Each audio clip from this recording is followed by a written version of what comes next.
Because of my distinct honor to once again administer the oath to our second panel of the first day of the citizens' hearing. This panel will run until approximately 12:45. We'll have opening statements of 10 to 15 minutes maximum, and then questions of 5 to 7 minutes. Mr. Dillon, you've already been shared the oath, so it's your option whether to do it again, but if the rest of the panel could repeat after me, I do hereby affirm I do hereby affirm that I will tell the truth that I will tell the truth and nothing but the truth and nothing but the truth to the members of this committee to the members of this committee today. today. Thank you. We are, for the second time this morning, honored to begin with Mr. Dolan. My goodness. Thank you, esteemed members of the committee, and I will keep my remarks a little more mercifully brief than the last time. And I apologize for not having this statement for you. I will provide that for you for the record before we're done here. I just want to point out that researchers of UFO phenomenon have long argued with each other over many aspects of this phenomenon. But one conclusion that I think all of us share, at least serious researchers, is that UFOs have become a central, although covert, but a central component of U.S. history in the modern era, and indeed of world history. But as everyone knows, you can't have much of a history that is a reliable, factually based history without access to documents. And it's the documents of the past that enable us in the present to try to puzzle through the complexities and to find solid ground, as it were. And yet it's easy for us to forget that access to most of the key UFO documents we now have came to us by way of historical accident, and it happened to be a fleeting one at that. All through the 1940s and 1950s and 1960s and well into the 1970s, there were many thousands of classified pages written about UFOs. And of course, the general public didn't know about this, and neither, it appears, did many or maybe even most members of Congress. But then came the end of the war in Vietnam and, of course, Watergate. And this was a certain key moment in American history, a moment in which the United States Congress investigated the intelligence community, for example, and when it reopened the investigation of the assassination of President John F. Kennedy and Dr. Martin Luther King Jr. and others. And it was a moment in which Congress dramatically strengthened the United States Freedom of Information Act, enabling U.S. citizens to petition their government for documents not merely relating to them personally, but to the nation in terms of broad issues of public policy. Well, little did members of Congress realize that of all subsequent Freedom of Information Act requests, the most popular category would be related to UFOs. And indeed, during the late 1970s, over 10,000 pages of documents relating to UFOs were released. The party lasted until about 1982, when a presidential order by Ronald Reagan made FOIA substantially less user-friendly and did not require many agencies to reply in a timely manner at all. The result was a major ballooning in costs to those people making requests. So the glory era of Freedom of Information documents, at least pertaining to UFOs, came to an end. To this day, more than half of all U.S. declassified UFO documents come from that period of time, over 30 years ago. Great for the Carter administration, shame on the subsequent ones. And yet we remain fortunate, I think, because the documents that we have, thank goodness, give us at least enough. They give us enough of a history to hold on to. They give us enough solid ground. And their aggregate message is startlingly clear. UFOs have been the subject not merely of interest to our nation's military and intelligence community, but at times a subject of concern and even alarm. But how could it be otherwise when we have report after report of violations of sensitive airspace by objects that defy any logical or conventional explanation? Whether the scene was Los Alamos during 1948 and 1949, or Oak Ridge laboratories from 1948 through much of the 1950s, or the many military bases during the 50s, 60s, and 70s that reported such events, the question remains, how could this not be a matter of grave concern to those parties responsible for maintaining the integrity of their airspace? And not surprisingly, we find the tone of their memos and requests for information to be appropriate to the matter at hand. Here's one CIA memo from 1949, puts the matter in this very succinct way, quote, "Information is desired if this was some new or experimental aircraft or for any explanation whatsoever." And these statements are, in fact, typical. And the situation became so stressful to the CIA and elsewhere that on December 2nd, 1952, this is right at the very end of the Truman presidency, the CIA's Chief of Scientific Intelligence, H. Marshall Chadwell, wrote a classified memo to his boss, that was the director of the CIA, Walter Beadle Smith. And a key paragraph in this memo is as follows. At this time, the reports of incidents convince us that there is something going on that must have immediate attention. Sightings of unexplained objects at great altitudes and traveling at high speeds in the vicinity of major U.S. defense installations are of such nature that they are not attributable to natural phenomena or known types of aerial vehicles, end quote. I think this is a statement that bears very close scrutiny. Here is yet another comment by a high-level U.S. official that UFOs were real, probably artificial, probably intelligently operated, and not apparently ours. And nor was there serious consideration that these were Soviet. So I would ask, if not American, if not Soviet, if not natural phenomena, and if they appeared to be technological and under intelligent control, well, we begin to run out of viable options. It is access to documents such as these that enable us to know with certainty that UFOs were a matter of serious concern to individuals at the highest levels of U.S. national security. I would want to stress that I don't think any of the formally declassified documents we have by themselves prove that UFOs are ET. I don't think any of them do. But I would argue that if you take the top 50, even the top 10, that they make a very powerful case, I would say not even a matter of speculation, but a matter of proof that the phenomenon was considered real by the responsible members of our national security community. That, I would say, that is not a matter of debate or speculation. And really the questions that we need to ask is, why were they considering it, and did they form any opinions themselves? And getting at that answer is a little more difficult. But nonetheless, the bottom line is these documents do prove this. And it's important because all of these levels of concern were consistently voiced within the classified world, but they were not given out publicly all through the 40s and 50s. And right up to our own era, the formal public statements are always the same.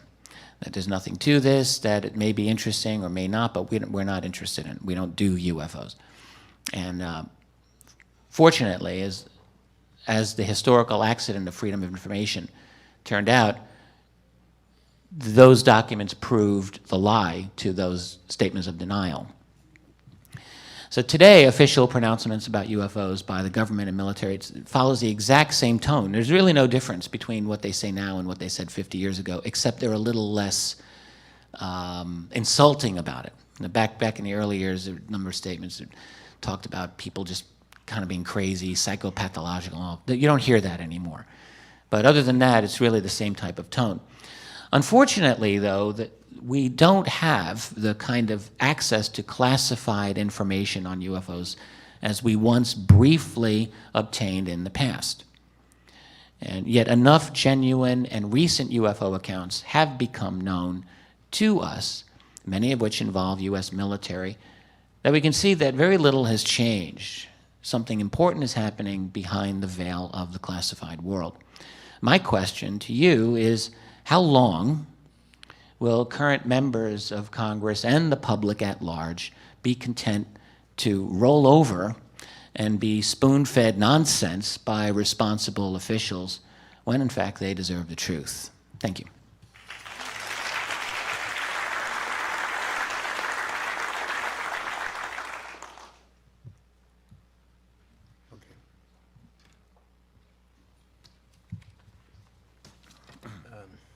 Good afternoon or good morning, distinguished members and panelists of the citizen hearing on unidentified flying objects, UFOs. My name is Jose Antonio Neus, and I'm a Chilean-American journalist who has been actively involved in covering the mystery of UFOs and its hypothesis of extraterrestrial ET origin. Other theories are also possible and should be considered for the past 37 years. My very first article on this topic was published in a small New York newspaper on July 4, 1977, coinciding with the beginning of my professional career as a journalist in the United States. I was born in this country, but my family was from Chile. My father worked for several years in the United Nations in the early formative years of this international body, during which time I was born in New York in 1950. After graduating from high school in Santiago in 1969, I went to Europe and took a semester on French language and civilization at the Sorbonne University in Paris, and later studied journalism at the University of Chile in Santiago. I worked for a while as a science journalist for a weekly magazine in Santiago, and also wrote regularly for a daily newspaper in the mid-70s, where I was one of the first journalists in Chile to cover ecological or green issues on a regular basis.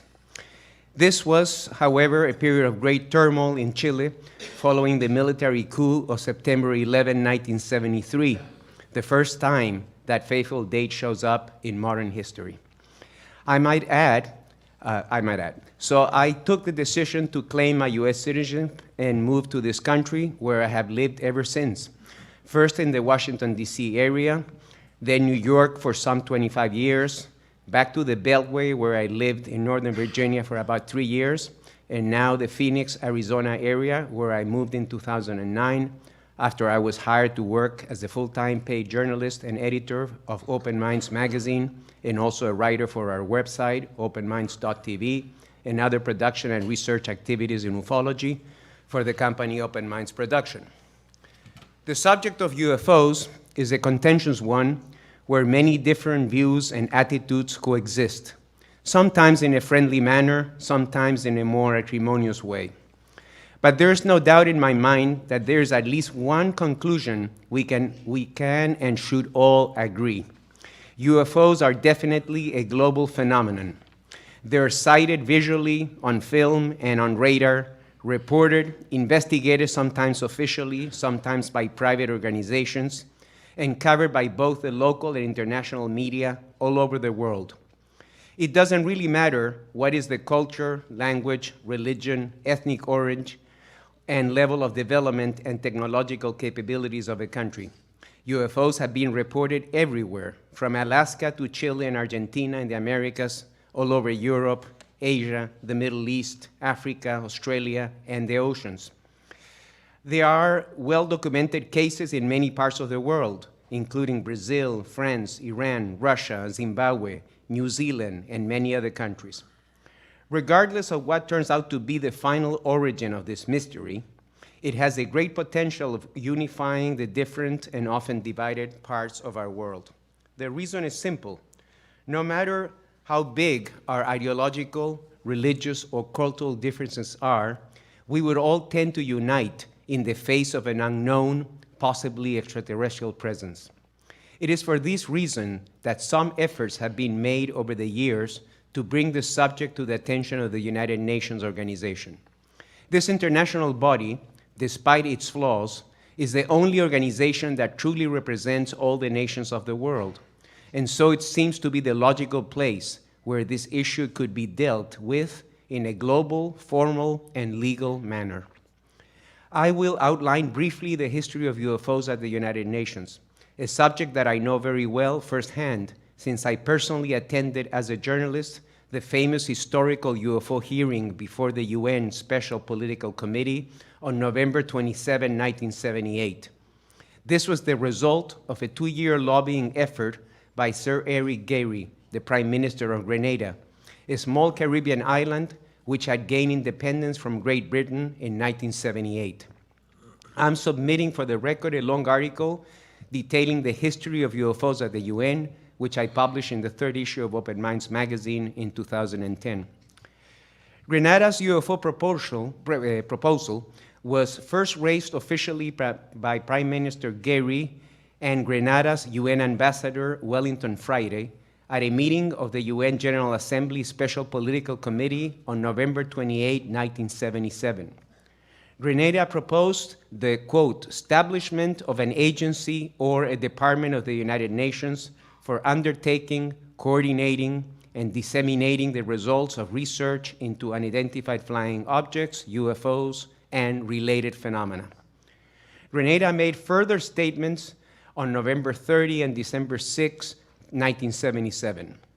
In an earlier speech in October, Prime Minister Gairy disclosed his own sighting, quote, I have myself seen an unidentified flying object, and I have been totally overwhelmed by what I have seen. As a result of all this effort, on December 13, 1977, the General Assembly adopted Decision 32/424, which acknowledged the draft resolution submitted by Grenada. Secretary General Kurt Waldheim duly forwarded Decision 32/424 to the member states by a note verbal on March 13, 1978.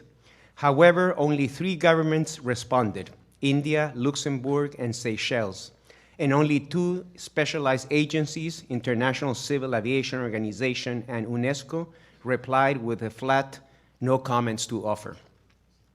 Undeterred, Grenada launched a new offensive in 1978 with the help of one of the original NASA astronauts, Gordon Cooper, among others.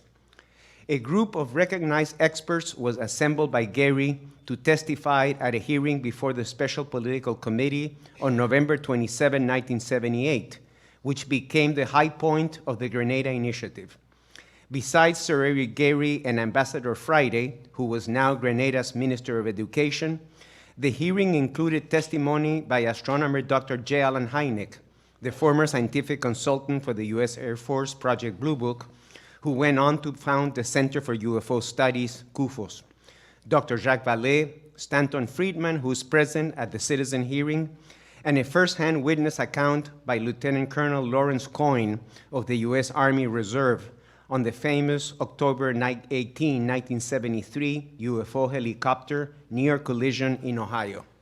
A letter of endorsement by astronaut Gordon Cooper, who was then working for the Walt Disney Company as Vice President of Research and Development for Epcot, was read into the record. Besides mentioning his own sighting and views on UFOs, Cooper wrote that, quote, we need to have a top-level coordinated program to scientifically collect and analyze data from all over Earth concerning any type of encounter, and to determine how best to interface with these visitors in a friendly fashion, end quote. At a meeting of the UN General Assembly on December 18, 1978, Decision 33/426 was adopted with the same heading to the previous Decision 32/424, establishment of an agency or a department of the United Nations for undertaking, coordinating, and disseminating the results of research into unidentified flying objects and related phenomena, end quote. The Grenada Initiative was gradually opening the door to UFOs at the UN, but unfortunately the effort came to an abrupt halt when the Gairy government was overthrown by a Marxist revolution led by Maurice Bishop of the New Jewel movement in March 1979. Ironically, Gairy was in New York to meet with Kurt Waldheim regarding Decision 33/426 when the coup took place. Some minor efforts to rekindle the UFO initiative at the United Nations were attempted by civilian investigators since the Grenada coup of 1979, but with no success whatsoever. because only a sovereign member country can bring this issue back officially to the UN, and no government has done so since the Grenada Initiative of the late 70s. The good news, however, is that we don't have to reinvent the wheel. The UN decisions 32424 and 33426 are already on the books and could be revived if there was political will. In closing these opening remarks, I want to make a few important points. While it's true that the majority of UFO sightings have mundane explanations, a fact recognized by most competent investigators and scientists, if you really study with an open mind the extensive data bank of UFO cases collected worldwide during the last 6 decades, you will find a small percentage of truly puzzling incidents that defy any conventional explanation. The prevailing view among most researchers and the media is that these cases have an ET origin, but this is not the only explanation. Other theories, including interdimensional or multiple universes, have also been advanced. Even time travel has been proposed. In other words, UFOs would be our own devices from the future coming back in time for unknown reasons.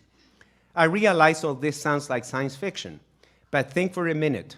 Didn't you see people talking to each other at huge distances while viewing themselves on a screen in lots of sci-fi movies from the 50s and 60s? Well, this happens now every day through Skype and the internet. Similar examples can be multiplied ad infinitum. What is important is to look at all the data without any preconceived ideas or beliefs. The late Dr. Hynek used to say that UFOs were likely signaling the next scientific revolution. But we will never get there if we don't study the phenomenon in a truly comprehensive and unbiased way, and I might add, with the proper resources to do so. The political implications, or exopolitical as is now referred, are even bigger. The alien can become a catalyst to unify the peoples of Earth to realize that mankind must grow way beyond our current limitations if we're going to survive and prosper in the future. Many believe that open contact will never happen in an open way unless mankind's level of consciousness makes a significant jump. Let me finish with an appropriate quote from Shakespeare's Hamlet. "There are more things in heaven and earth, Horatio, that are dreamt in your philosophy." Thank you very much.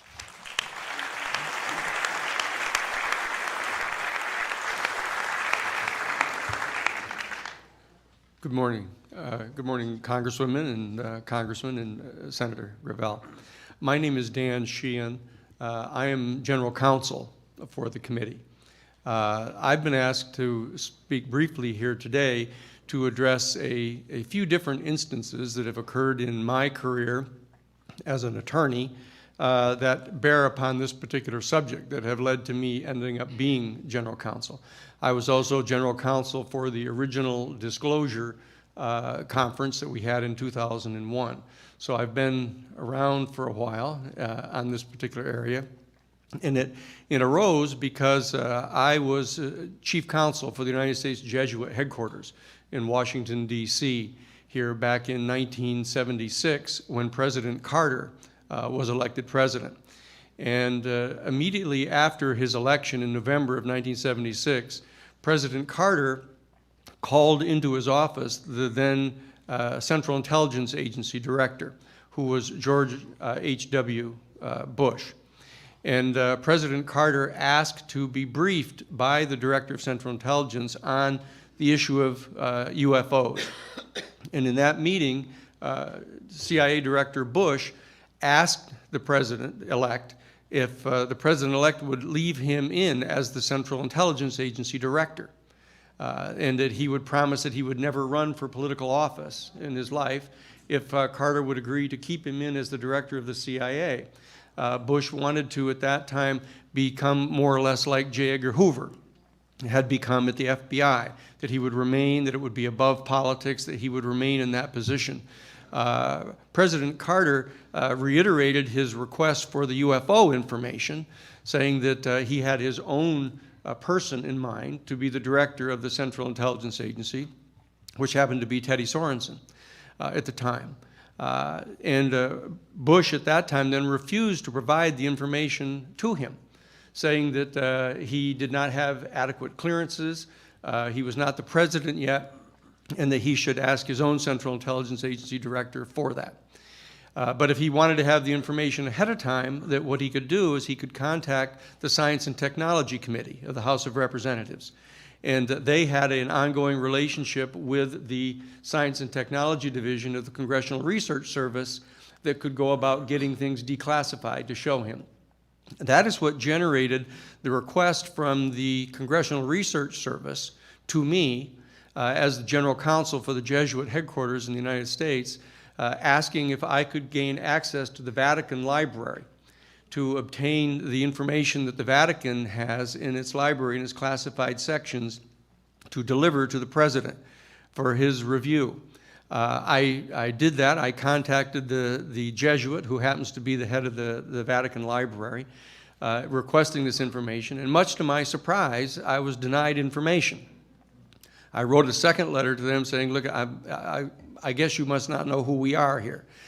This is the Jesuit headquarters in the United States. We have 10 provinces here in the United States, more than any other country in the world. And we're requesting this information to share with the President. They still declined. So I had to report that to Marcia Smith, who was the head of the Science and Technology Division of the Library of Congress, Congressional Research Service. And she asked if I would be willing to become counsel, special counsel, to this investigation that was being conducted by the Science and Technology Committee. I agreed to do this. And I told her that I would need to have access to certain kinds of information that I would like to have declassified or get to see it. And she said, what would you like to see? And I said, well, the first thing I'd like to see is the classified sections of Project Blue Book. Those sections that have been referred to by Mr. Dolan earlier and by Gordon as not really available. Much to our surprise, I was granted permission to see them. And they brought them to Washington, and they brought them over to the Jefferson Building, the extension to the Congressional Library, before it was even open. The brand new building that they built across the street, remember? And so I was invited to come over there. I went over there. No one else was in the building. They had security people at the door. I went over, and I was brought downstairs into a room where they had these shoe boxes with microfilm in them and documents, et cetera. And in my review of those documents, I came upon photographs of unquestioned UFOs. There wasn't any question about what they were. It wasn't a light in the sky. It wasn't a vague report about having seen something going very fast by. These were photographs, official United States Air Force photographs, some taken through gun sights, but another one of a crashed saucer on the ground. That there was snow in the photographs. It showed the saucer had hit into a field and had plowed across the field and was stuck into a snowbank set up about a 45-degree angle. And I could see in the photographs U.S. Air Force personnel dressed in heavy parkas, taking actually film with those two cameras with the great big camera circles on top. The films like this, so it must have been in the 1950s. And I saw this, and I realized that I could see in one of the photographs symbols that were on the dome of the UFO sticking in the snowbank. So what I did, I had one of those, they were the microfiche, those little machines you put the microfiche in, you crank the little handle, very high tech this was. And so what I did is they had told me that I wasn't allowed to take any notes when I went in there. The two security men at the door told me I was not allowed to take any notes. But I actually had a yellow pad under my arm when I went in, like this. And so when I went in and when I saw these photographs, what I did is I cranked down the focus on the machine so that I could get a close-up view of these symbols that were around the dome of the UFO. And what I did is I opened up the yellow pad and I put the yellow pad in there and I traced the actual symbols that were along the base of the saucer. And then I closed it up and I said, I think I'd probably better leave now because I have this. So what I did is I put all the stuff back into the boxes, and I put the little yellow pad under my arm, and I walked back out, and the two security guys said, I'd like my briefcase back. They handed me my briefcase, and I started to walk away, and one of them says, "What's that under your arm?" And I said, "Oh, this is a yellow pad." And he opened it up, and he leafed through all the pages, and there was nothing there.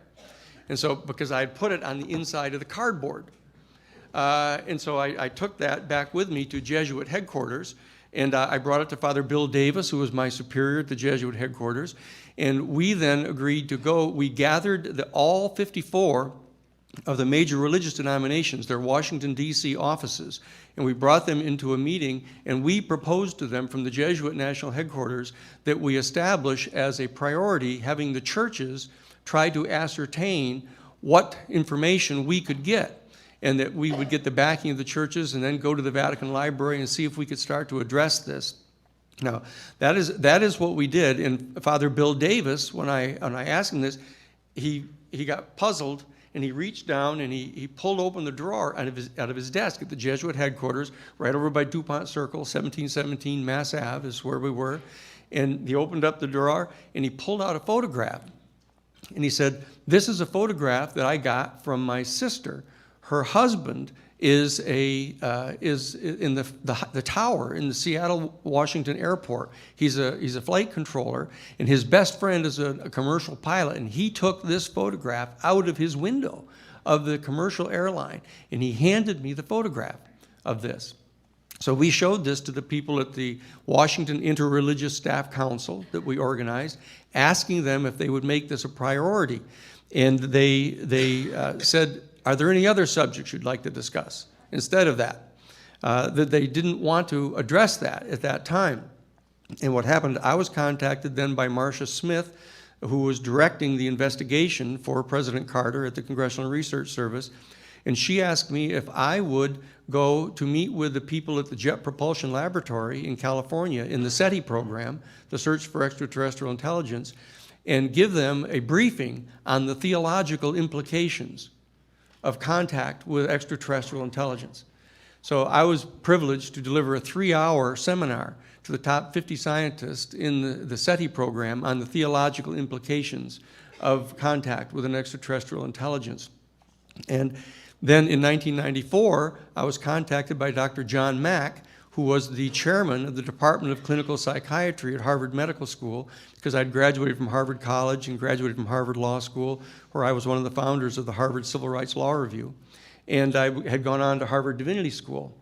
And he contacted me and asked me if I would represent him, because he had written a book based upon his clinical assistance to high-level military officials and others in the country who had been sent to have psychological background done on them, who had reported these direct contacts with extraterrestrial vehicles of this kind. And when I met with him, he had written this book, and the faculty committee at Harvard University had called him into a session with the legal counsel from Harvard University and the head of the dean of the medical school, getting ready to challenge his tenure for his having written this book, that it was undermining the worldview of Harvard University. And so we met with Lawrence Rockefeller, and Lawrence Rockefeller agreed to fund what would really amount to a grand rounds to present to the Harvard faculty all of the basic information that we had on the existence of UFOs. And they then dropped the hearings and said they didn't want to have this hearings turned into a circus. Now, those were my initial contacts with them, and so I have delivered a number of presentations to the International UFO Congress over the years on the theological implications of contact with an extraterrestrial civilization. And as you may know, the Vatican has now started to issue press statements. They actually held a major press conference talking about the fact that in light of the more recent discoveries of the increasing number of planets that they now realize have suns and atmosphere and are in what they call the Goldilocks zone. They're close enough to their planet, their sun in their solar systems, but not so far away that they're likely to have potential life on them. And as these planets began to multiply, the Vatican has now held an official press conference announcing that they, in fact, have now taken the position that the discovery of extraterrestrial intelligence in a highly technologically developed intelligence is not inconsistent with Catholic theology.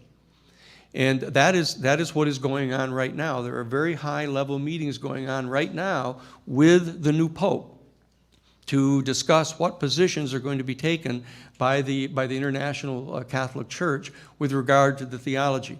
My understanding is, as former chief counsel for the Jesuits, that the fact is that the Catholic Church does not want to be behind the power curve on this issue. And they realize that with the increasing contact and discovery of these additional planets, that it's going to become clear within our generation, within our lifetimes, that in fact highly technologically developed extraterrestrial intelligence actually exists.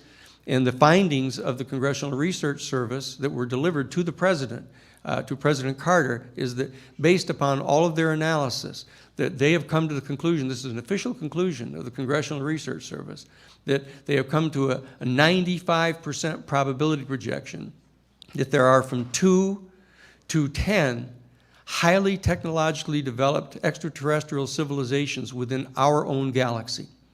Now, and remember, in closing, there in our galaxy, the Milky Way galaxy, there are 50 billion star systems in our galaxy.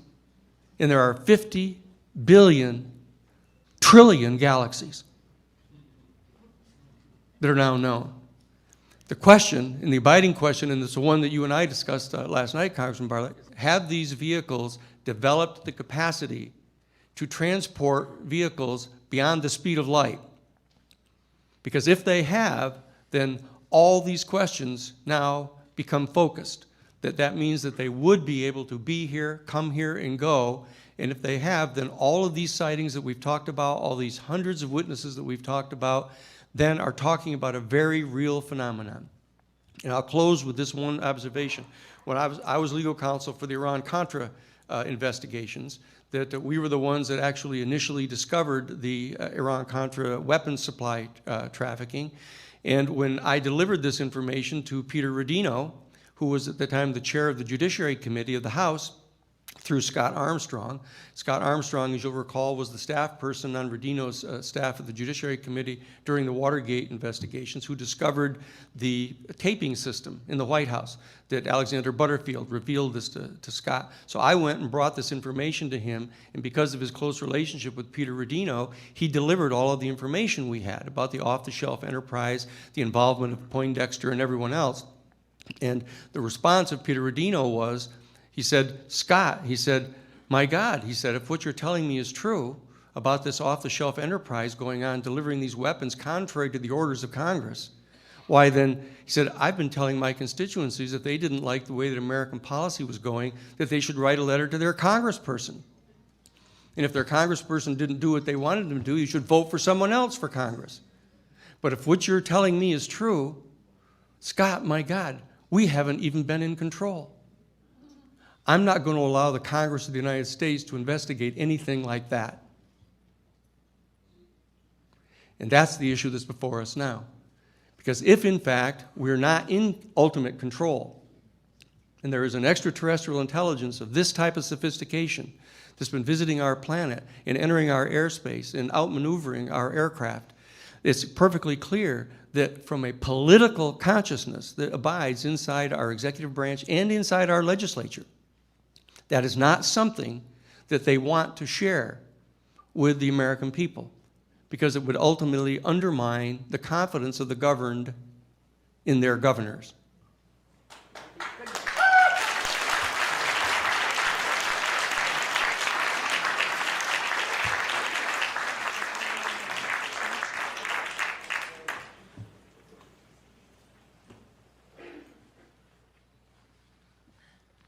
My name is Lieutenant Colonel Richard French.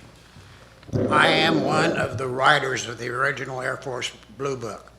I was a student at Oregon State starting in 1947, and in my junior year I was asked what specialty I wanted to be assigned when I graduated. An advisor told me about the Office of Special Investigations. It sounded like an exciting and glamorous job, so I volunteered.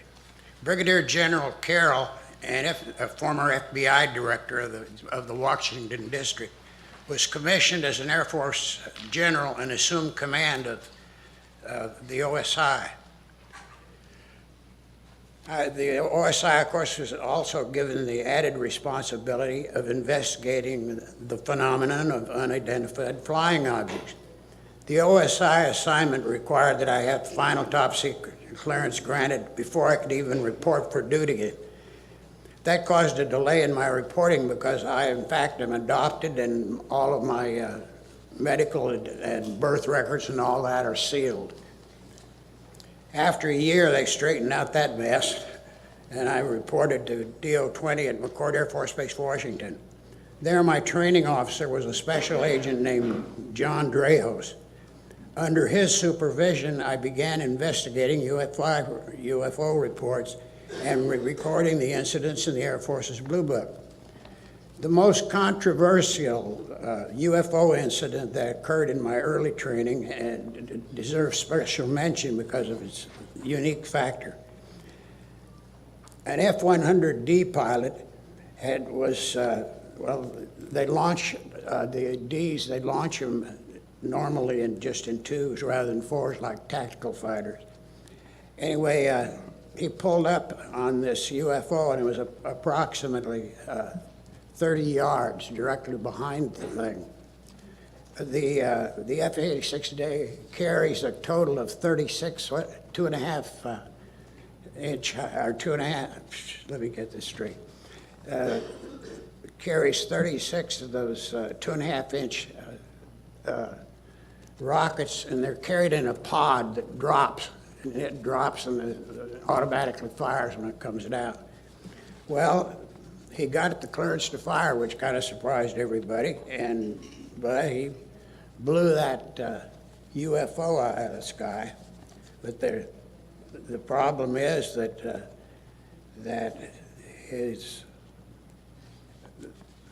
the recording of the incident, well, let me get this exactly right.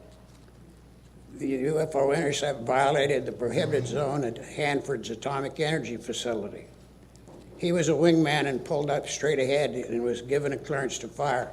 When the weapon fired, the pod dropped, but his airplane exploded. They drugged the the Columbia River in a 60-mile area, and they never found a piece or a part or anything even pertaining to it. And now I mentioned that I had just a very fast look at the magic report. I hope you people are familiar with it, but if you're not, it is the original report that was prepared. President Truman was the chairman. The people who were on that committee, and I did get a very quick look at it, but I could easily remember who they were because of who they were. They included the chiefs of the president, of course, and also the chiefs of staff of all of the armed forces, arms of the United States. In other words, the chief of naval operations and the head of the Coast Guard, and on and on. And that terminates my presentation.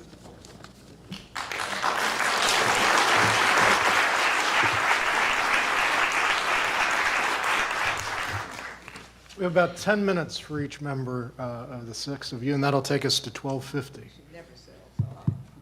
And I've been asked by both the chair and the co-chair to give time reminders as we're approaching that 10-minute limit for each of you. So I'll do that as gently as possible. My understanding is that there will be time cue cards visible to the panelists here and to the members back here. So we will watch those and time ourselves.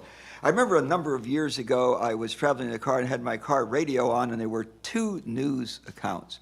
One was that there were some UFO sightings over New Mexico. And the other was that there had been two mysterious deaths in New York City that might have been psittacosis. And if it was psittacosis, it might have come from dried pigeon manure. So there's a serious suggestion that maybe we ought to kill all the pigeons in New York. Well, I listened to those two newscasts, and I thought, gee, if these flying saucers are extraterrestrial, I think I'd wander around a bit up there and watch for a while yet before I landed. You know, as I said when we started this, it is really enormously arrogant and presumptuous to believe that we're the most advanced civilization in the universe. We still fight stupid wars and kill each other. There just has to be a better way, doesn't there? Oh, indeed.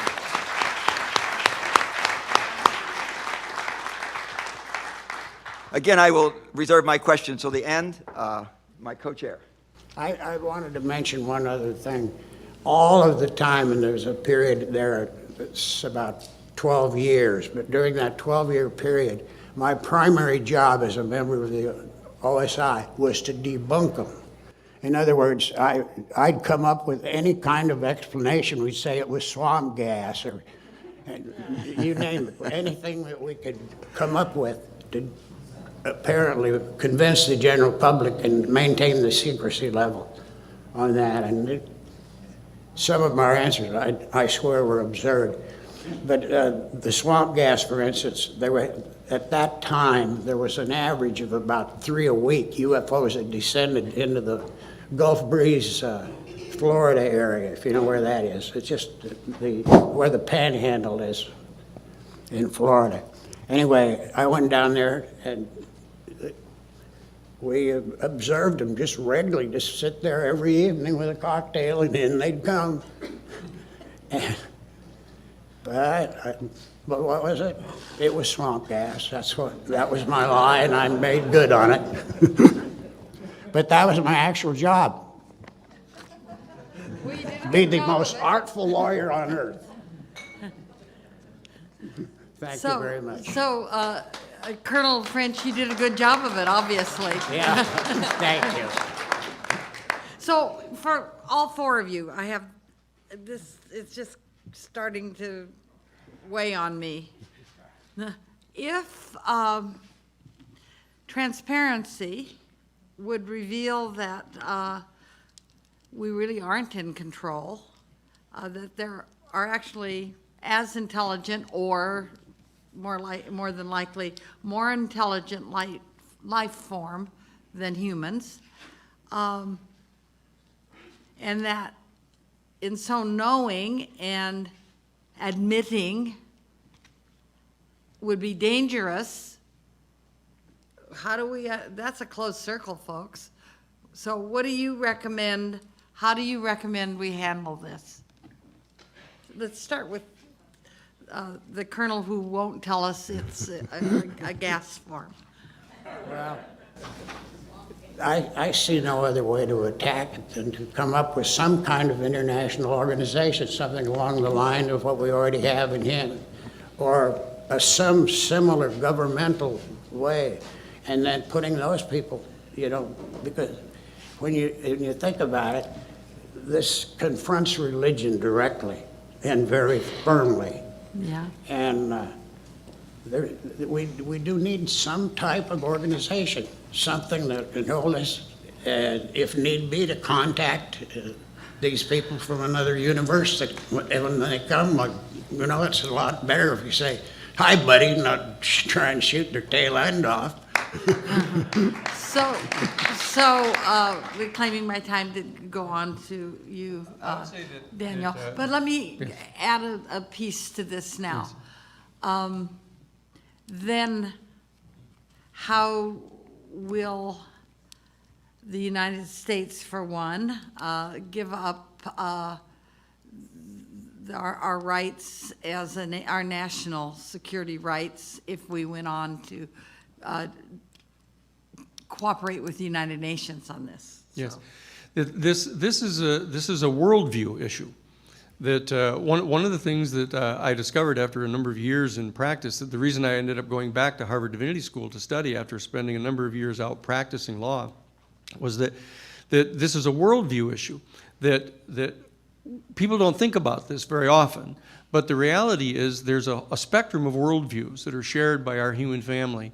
The political manifestation of which, or the political philosophy of which, is you have people who are authoritarians, you have people who are reactionaries, You have people who are conservatives. You have people who are moderates. You have people who are liberals. You have people who are progressives. And then you have people who are basically what we refer to as utopianists, who tend to be theological for the most part. But there's a whole eighth worldview. There's an octave of worldviews, and there's a new worldview that is in the offing right now. And that is the worldview that is going to have to be addressed by our human family once we come to acknowledge that there are, in fact, there's a super sophisticated, highly intelligent extraterrestrial civilization, and that there may be more than one of these species. Okay, I'm going to reclaim my time Yes. because I wanted to know how to break through this. Yeah. It's a new worldview. We have to construct a new worldview. Okay, you're suggesting that we're gonna take on a new worldview. If that's what it takes to happen, we're a long way from that. Tony, Mr.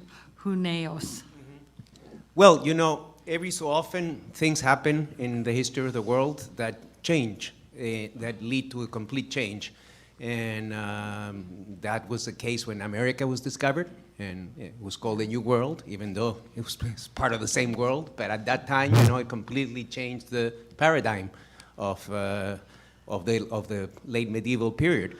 And there was even discussions whether, you know, maybe the Earth paradise was in America, or whether the Native Americans had a soul. You know, it was a whole kind of huge discussion, and eventually, obviously, we're here, so it worked out. And same thing when the atomic bomb was released, you know, dropped in Japan. That changed the paradigm of that period. So I think this is the next frontier.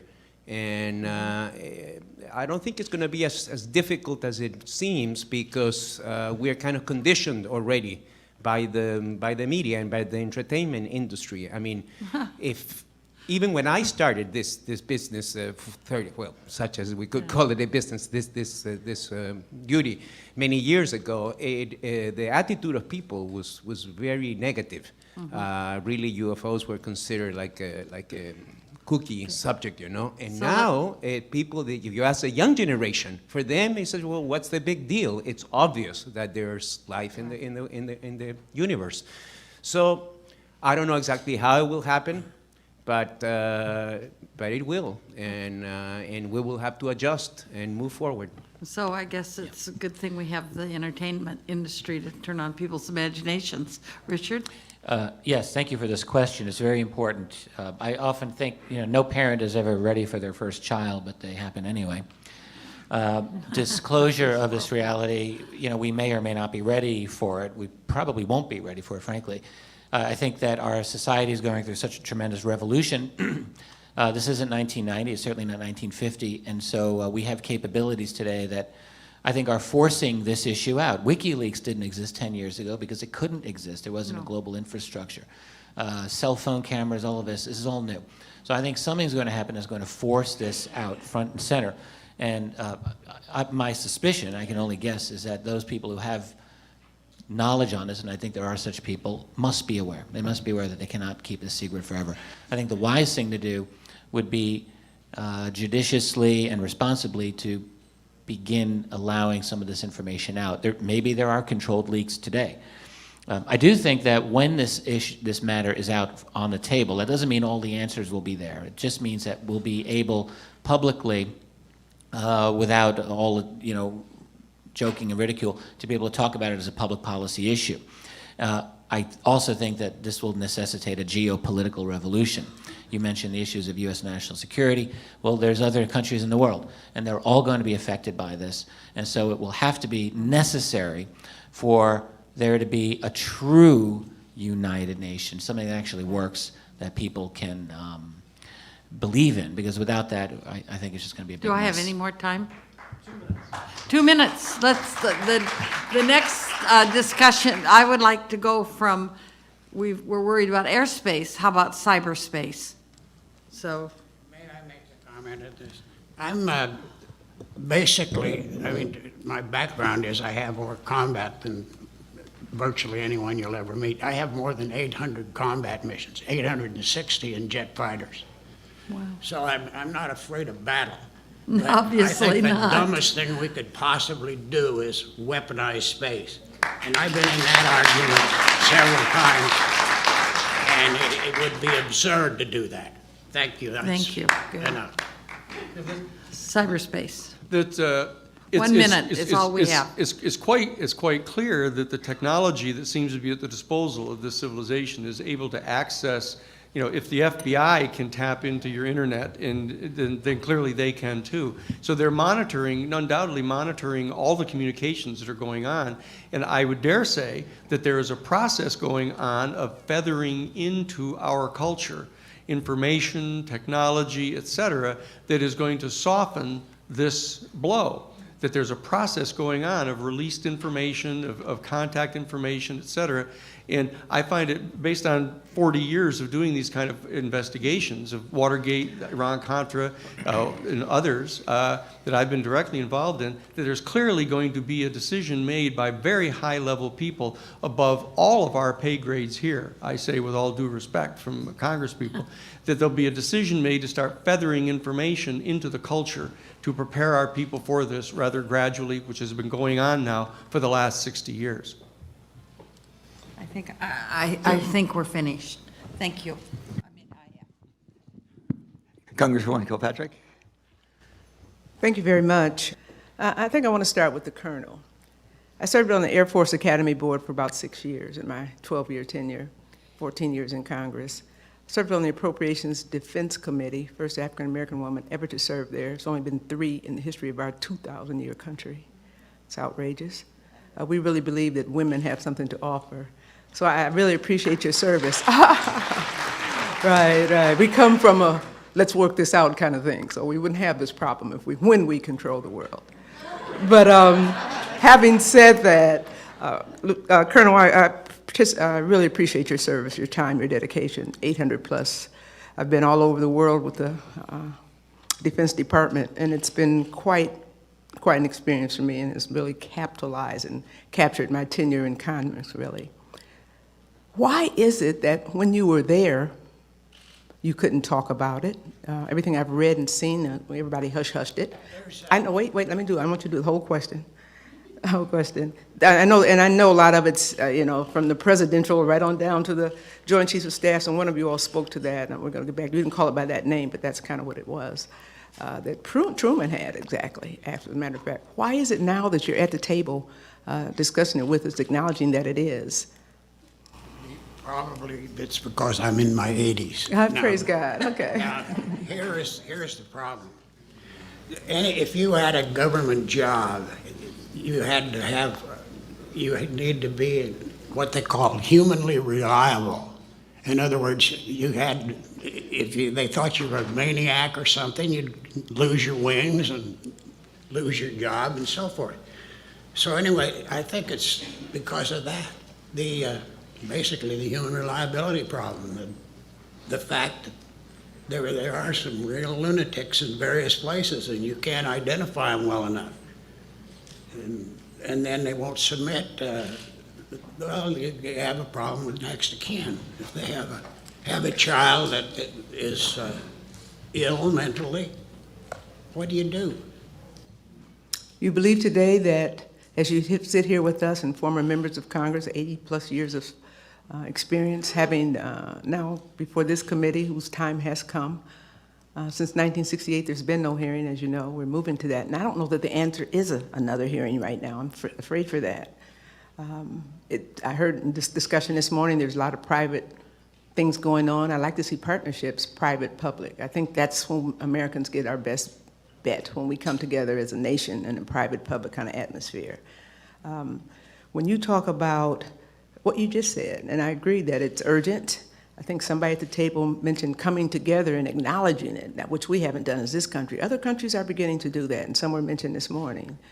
Do you think the Air Force will ever come to that point? And is it a domestic, or international partnership that we need? How would you begin it? You come with the credibility. It's necessary, and I don't think we got much choice. Something's got to be done. Right. And you all have to help us formulate that, too. I agree with that. Thank you very much for your service. Mr. Sheehan, you talked about which is worse. That's how you ended that dynamic presentation that you had. Which is worse? Do we try to put this together and save ourselves with the world? Or do we continue to put our heads in the sand that it doesn't exist and you know that it does? I'm at a loss. You all are giving us good information, and I think those in the audience want us to come up with some kind of recommendations. And I can't have it both ways. You got to be solid. It's a very difficult issue because of the job assignments. When a person is a congressional representative, for example, and has the duty of representing her or his congressional district in the interests that are there, it's a job. And as you know, a significant number of the congresspeople are lawyers. They view themselves as representing a certain client base. And the problem is that if we represent a nation state, and we insist upon maintaining the special privilege of our citizens, the special access we have to resources in the world, et cetera, even to the detriment of other nation states, we're still at a level of consciousness that is very dangerous. Stop talking too much.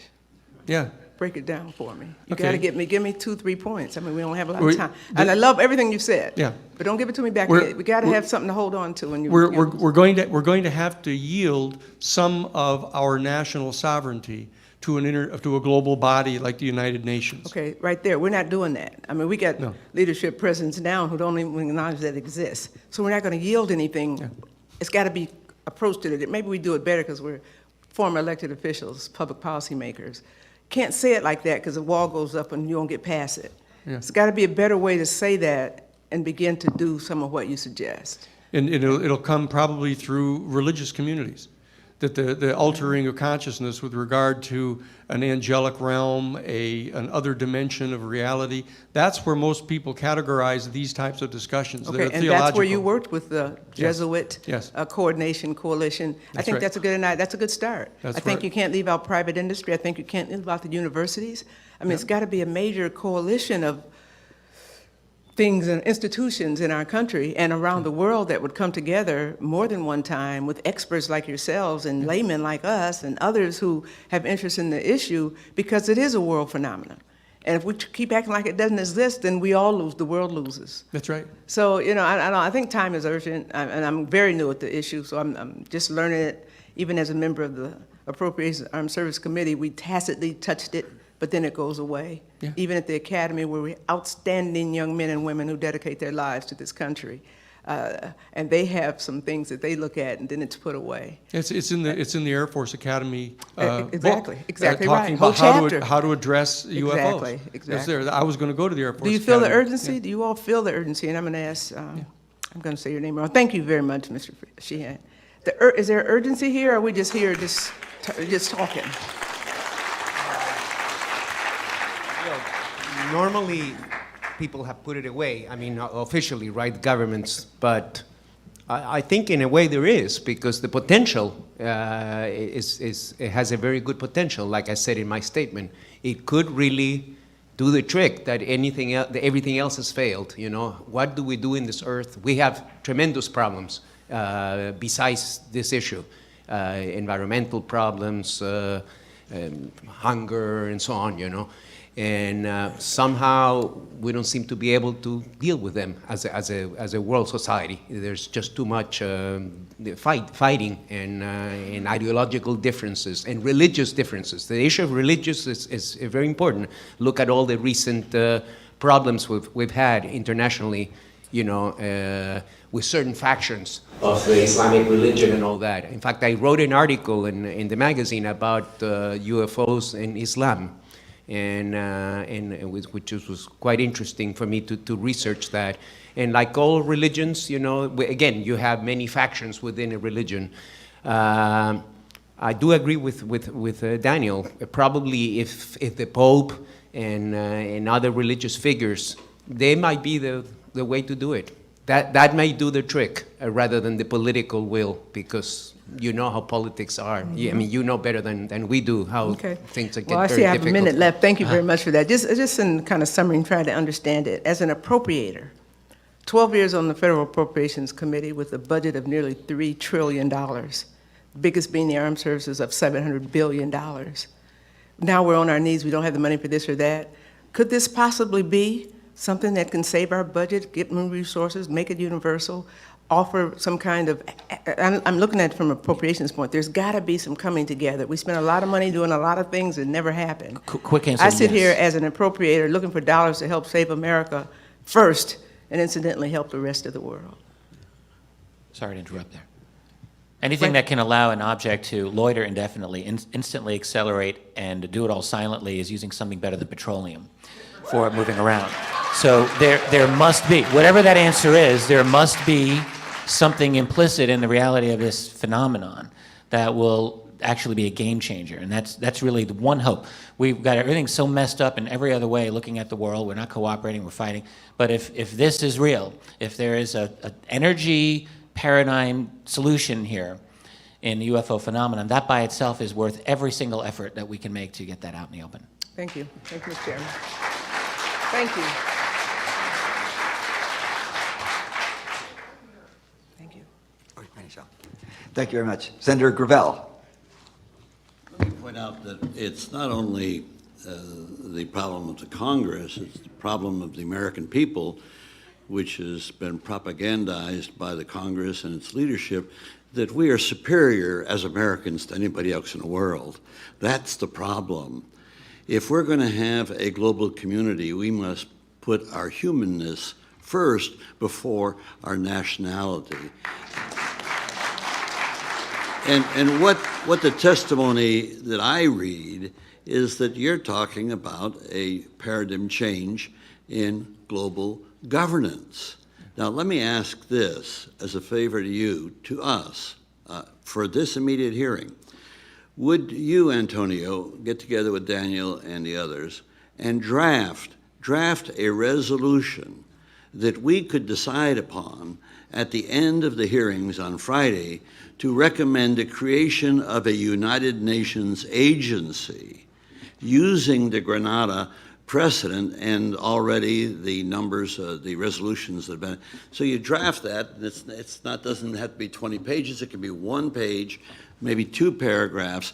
You draft this so that we can get our hands around something in this regard. And then we'll have to make a decision, are we prepared as former public officials, as private citizens, to put our money where our mouth is, and that is to be globalists before we become nationalists. And that's the answer.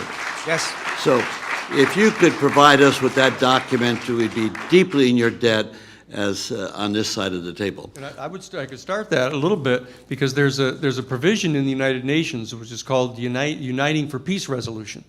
And Henry Kissinger told us about this in Gov 180 at Harvard College, and he said, if the world population ever finds out about this, we are all in trouble, he said. I was kind of wondering who he meant by we. And he's right.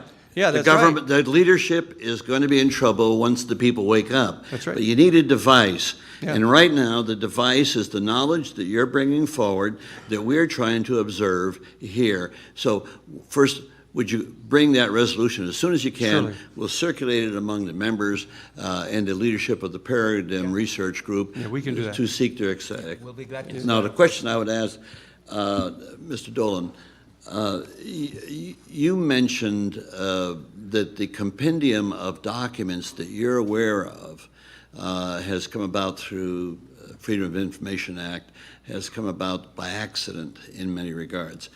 Is there anything out there that document-wise backs up the Roswell incident?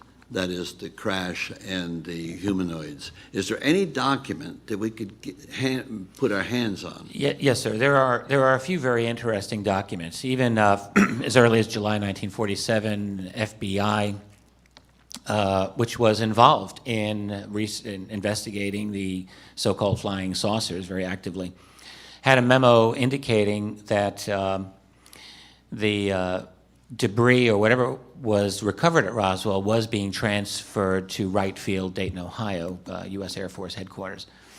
I think that's rather interesting. Whatever this was, if it was some kind of balloon apparatus, I think we could ask why would that be transferred to Wright Field?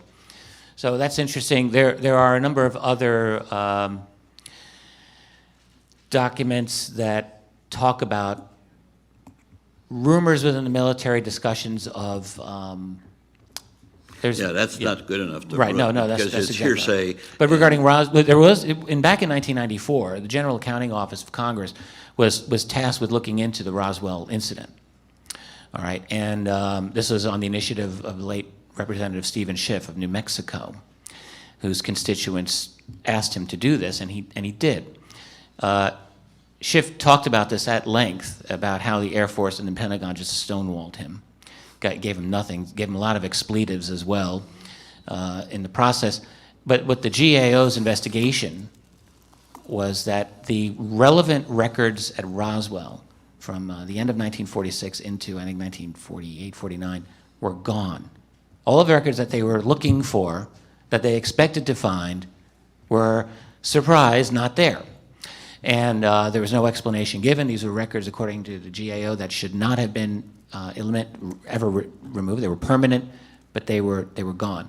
And the Air Force, by the way, was very, very deft in their handling of this, because while the GAO investigation was going on, the United States Air Force took the initiative and did their own study, quote unquote study, in which they beat the GAO to the punch in terms of publicity, got their own thing out there and said, oh, yeah, it was a classified balloon project known as Mogul, which was designed to test to see whether the Soviets were detonating their own atomic devices.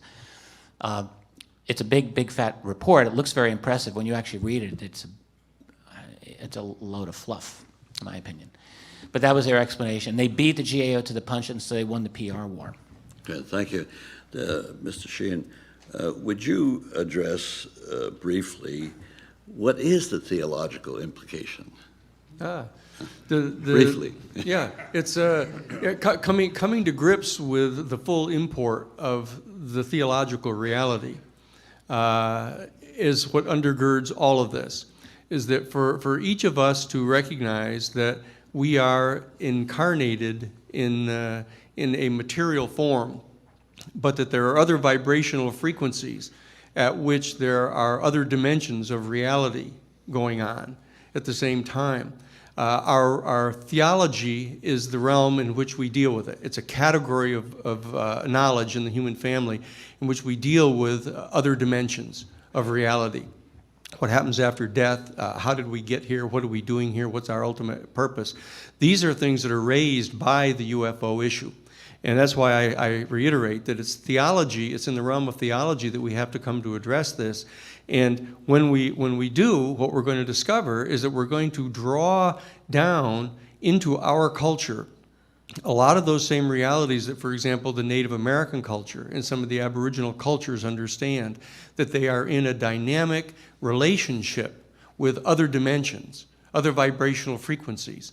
And that our culture has closed itself off from that from the time of the Enlightenment in trying to define ourselves as separated, individuated, intellectual beings, and that we're not in a harmonious, in balanced relationship with the rest of reality. The consequences, of course, are falling upon us now because of the global climate change that we're experiencing, the contamination of our environment by ourselves. And this is the crisis, I think one of the crises that's going to confront us. And that my sense is that we're going to become much more, if we probe into the theology of all of this, we're going to come to have a much more profound appreciation for the Native American culture and the theology of the Native American culture and the faculty of intuitional perception that our human family has, which is a faculty that's evolving teleologically in our culture. And this is what Teilhard de Chardin has dealt with it within the Jesuits. It's the cutting edge of modern theology, and the insights that we've gained now through quantum physics since 1923 to 1926, we have to integrate into our scientific worldview the insights of quantum physics. And we have to begin to readjust our basic worldview, as I pointed out before, to evolve a new worldview that integrates these capabilities. Thank you very much. I yield back the balance of my time.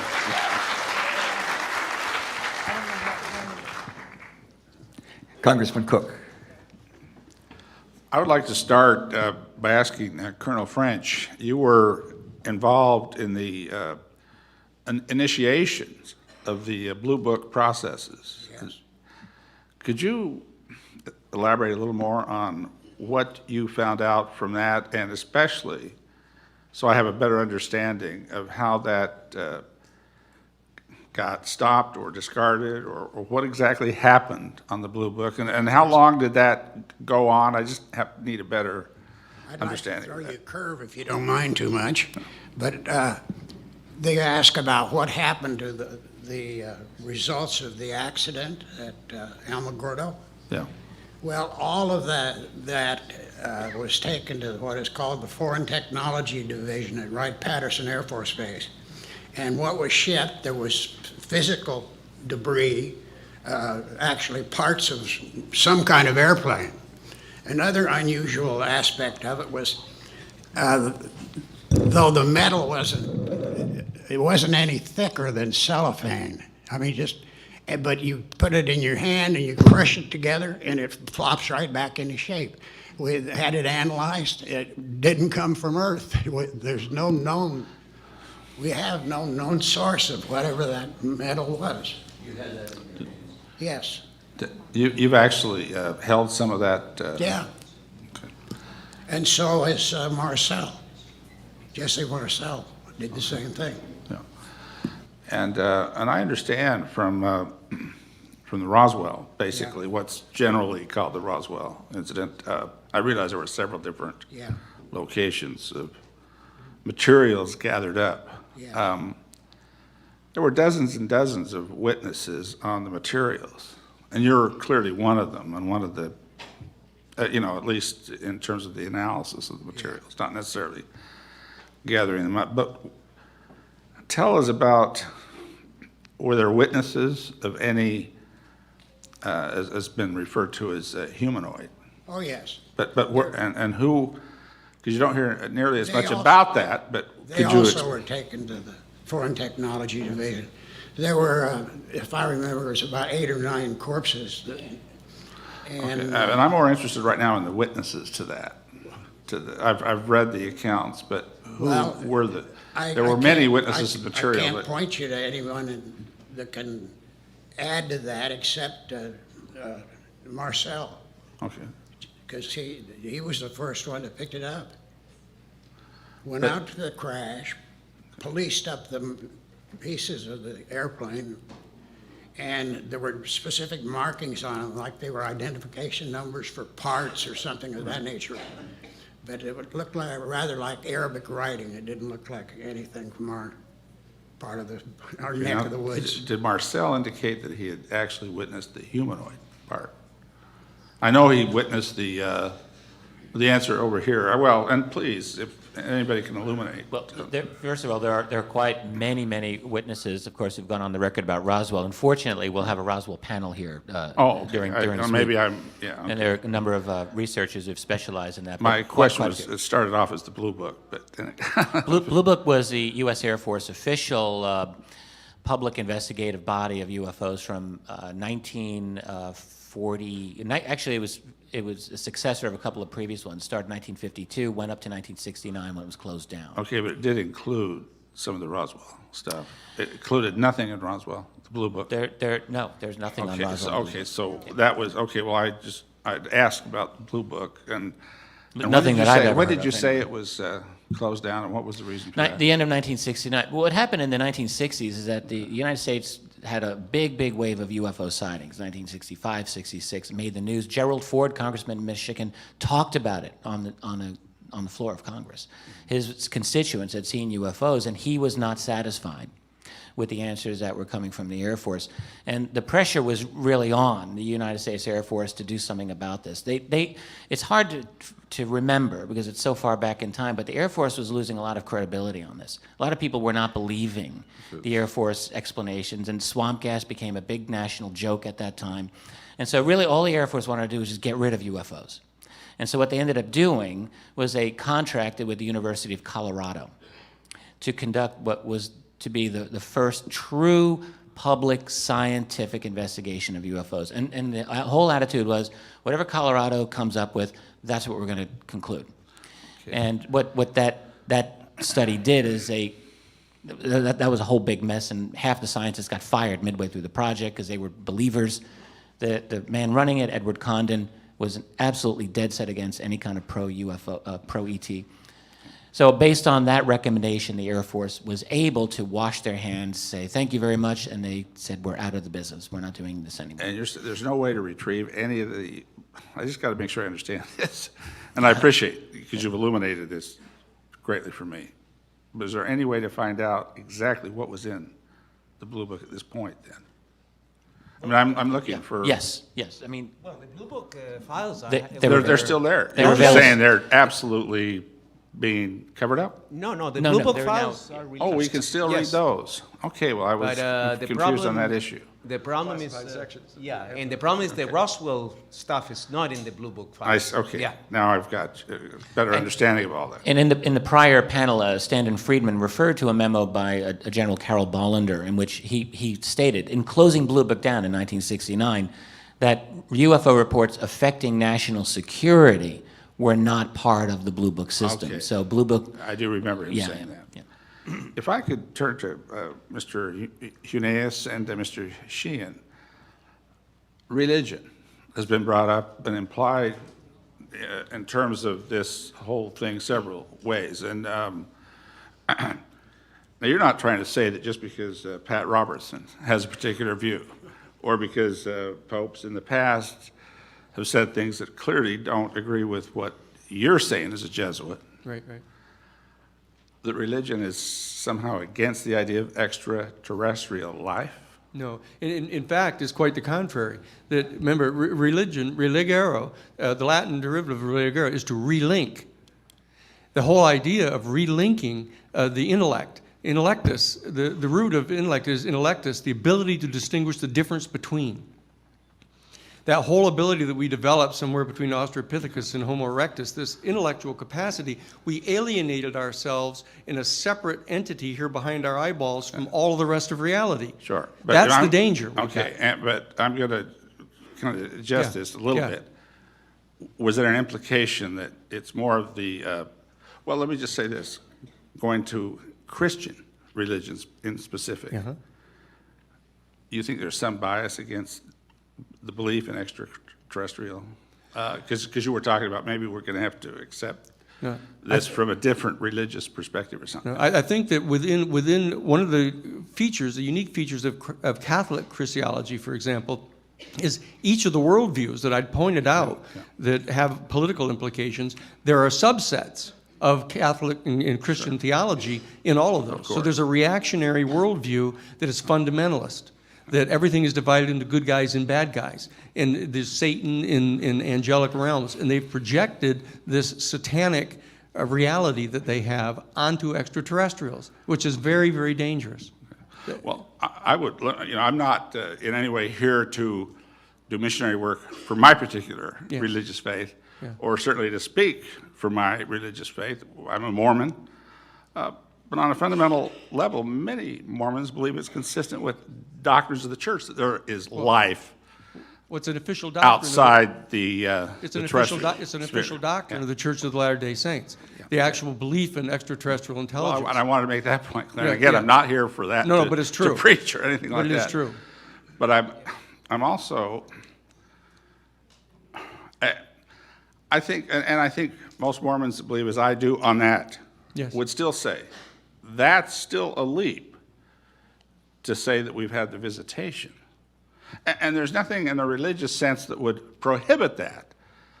Right. But we need as strong an evidence as we can to help this panel open up some congressional hearings. And by the way, I'm not giving up on the United States Congress yet. Yeah, I don't no. think we have to go to the United Nations. Maybe that might be a way.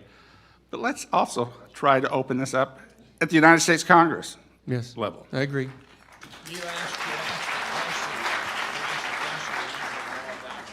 The Catholic position on all this. Well, my grandmother's a Catholic. That's all I have to do with the Catholic Church.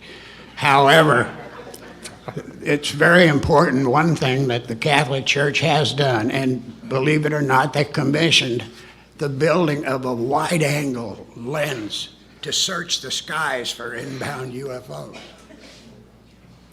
It's in Tucson, Arizona, believe it or not. Okay, well, thank you.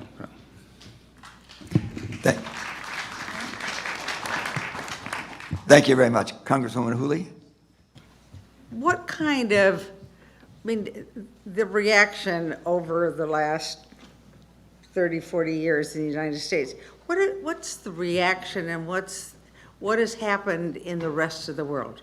What's going on? Have there been sightings?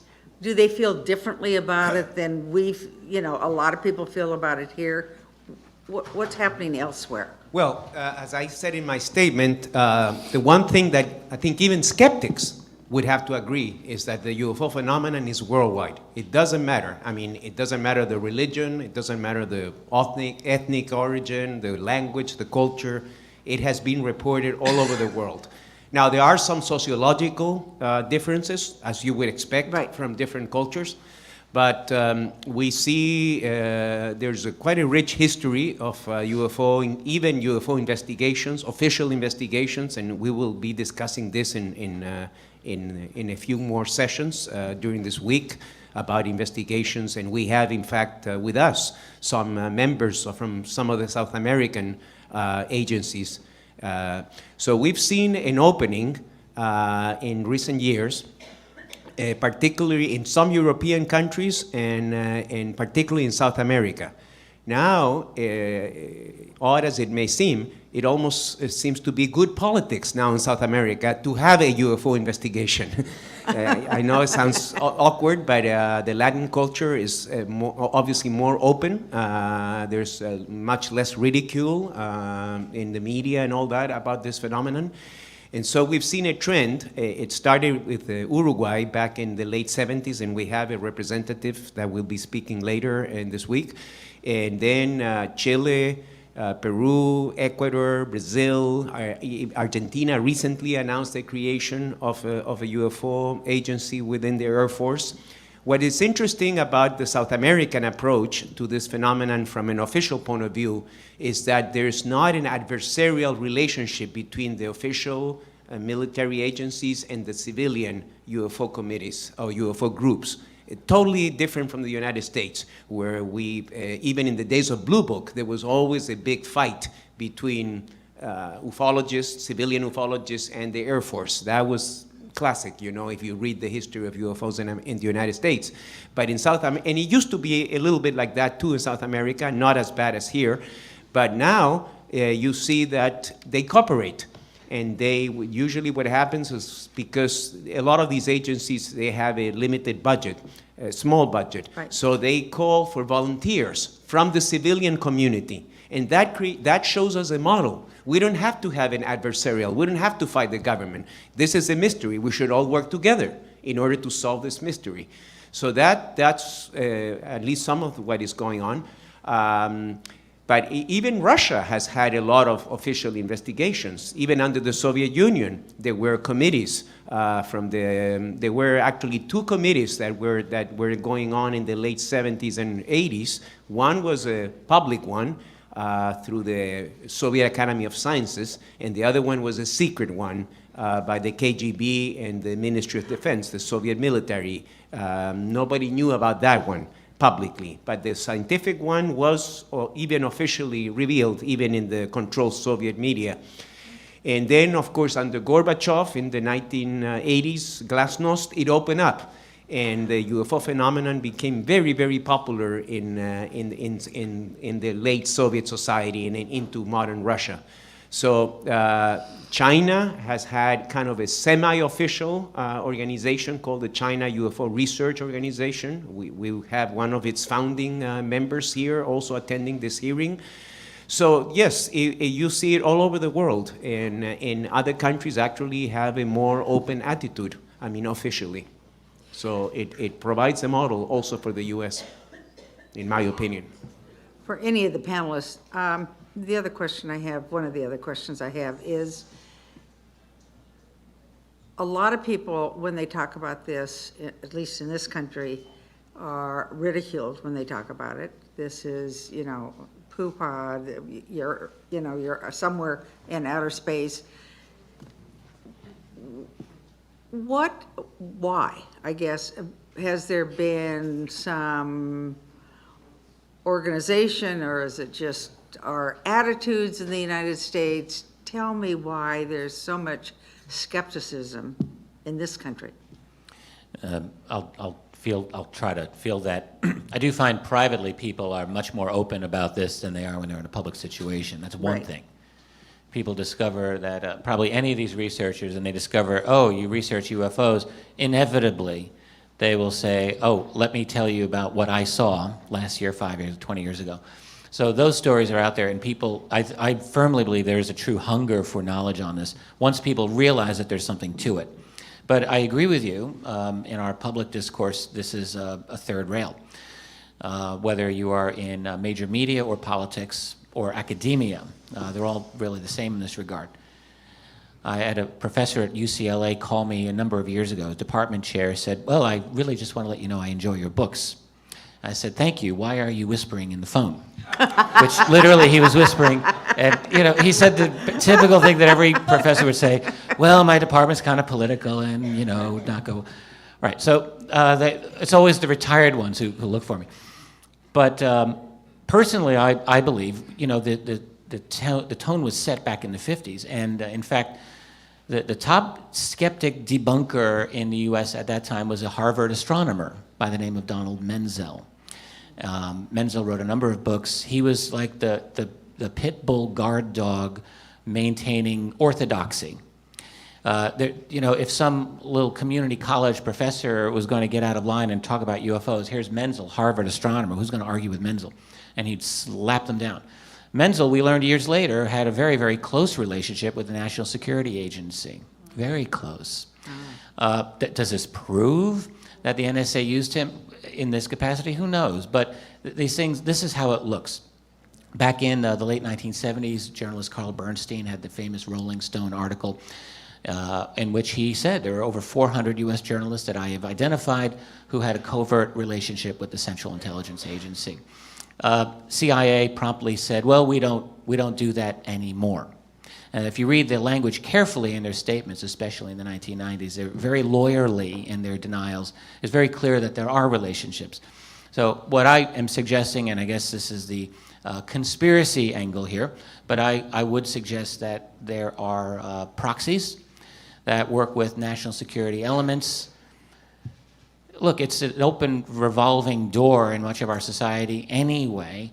Most of this is out in the open, but I think that there are relationships, friendly relationships with academic and with media and political as well, where you have the herders who basically keep the underlings in line. And every now and then someone gets out of line and they have to be dealt with. So I think that that's how the culture is created, and it has a top-down effect. And most people, they don't want to be Superman. They have their jobs, they have got their family, they got their things, they can't fight the machine. So they just, they live their lives and hope that someone else takes it on. And there are documents that Mr. Dolan can tell you about, the internal documents in the Air Force and others where they consciously instruct their officers to ridicule and debunk people. It is a specific official policy inside the Air Force. People they know positively have seen one of these things to try to destroy their credibility. Yeah. In the Robertson panel, which is a famous CIA symposium that took place in January of 1953, in fact, they used the word debunk. It's in the document itself. And as the colonel says, specifically assigned to go out and ridicule them and tell them they're ridiculous. And most people can't stand up against that kind of thing coming from authority figures. Right. The Robertson panel was the last act of the Truman administration. It was the last weekend of Harry Truman's presidency that this classified panel took place, and it was specifically related to UFOs. Very interesting little historical factoid there.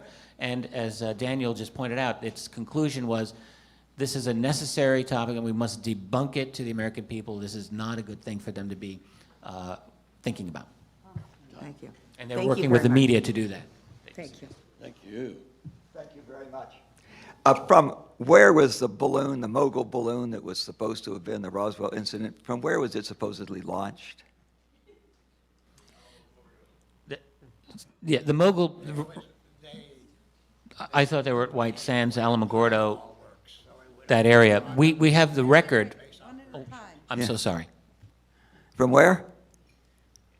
You know what a pie ball is? It's a high-altitude balloon that they track. They launch them and then track them so they can keep track of the upper air currents.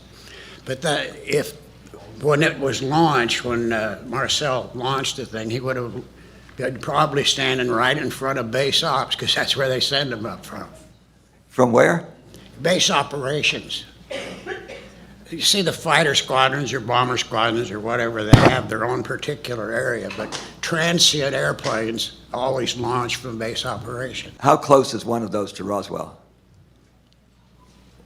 It's on Roswell base. So what they're saying is that the balloon was launched there and crashed there. Yes. Well, I don't know where exactly that it crashed. See, these balloons were supposed to be determining possible Soviet nuclear detonations. I'm just curious where they thought, because if it was launched somewhere else, the probability of it landing at Roswell was vanishingly small. You know, I had a course in Normally the advanced other statistics, and airways it's carry vanishingly small hundreds of miles. probability. Sir, the United States Air Force in their 1994 report said these were launched out of White Sands. And, you know, and actually they had a schedule of a number of these balloon launches that went down and were recovered. So there were several that were from the spring of 1947, and in fact they speculated that this wasn't really a slam dunk, but they indicated that that they thought that they'd identified the one launch that was in fact supposedly the Roswell crash. I'm trying to remember the date on that. You know, as had been mentioned, the curious thing about all of this is in the GAO report, there was nothing for them to look at because all of the relevant information had been destroyed.